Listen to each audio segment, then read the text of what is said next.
At narito naman po ang iba pang balita mula sa ating mga reporters. Mula muna sa Malacanang, pakay ng biyahe ni Pangulong BBM sa Washington may kinalaman sa ekonomiya, seguridad ayon sa DFA. Idetali mo ang balita, RH14, Leth Narciso, Miss Leth.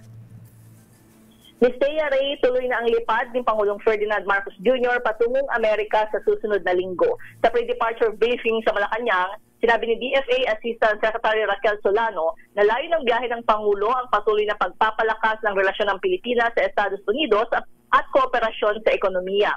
Binanggit ni Solano ang ilan sa schedules ng Presidente, kabilang ang bilateral meeting kay US President Donald Trump sa White House. Pag-uusapan anya ng dalawa ang mga paksang may kaugnayan sa ekonomiya, depensa at seguridad. Inaasahang tatalakayin rin nila ang tungkol sa US tariff na ipinataw ng Amerika sa Philippine exports. Narito si Asek Solano.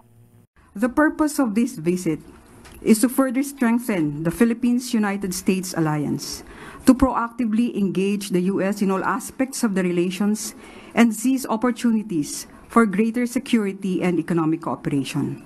We will continue to underscore that for the Philippines to be a truly strong partner for the United States, we need to be stronger economically as well. Kay Solano, may hiwalay na pulong si PBBM kina US Secretary of State Marco Rubio at US Secretary of Defense Pete Hegseth.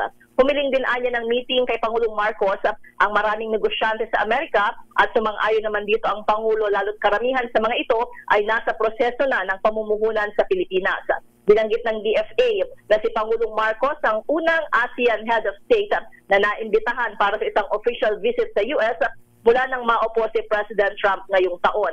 Kasama sa biyahe ng Pangulo ang ilang cabinet secretaries, kabilang sina DFA Secretary Maria Teresa Lazaro, Defense Secretary Gilbert Teodoro Jr., DTI Secretary Cristina Roque, National Security Advisor Eduardo Año, Acting PCO Secretary Dave Gomez, at Special Assistant to the President for Investment and Economic Affairs Frederick Go. Hindi naman makakasama si First Lady Liza Roneta Marcos na ngayon ay nasa working visit sa Riyadh, Saudi Arabia at ayon sa palasyo ay sa July 21st pa ang kanyang balik sa bansa.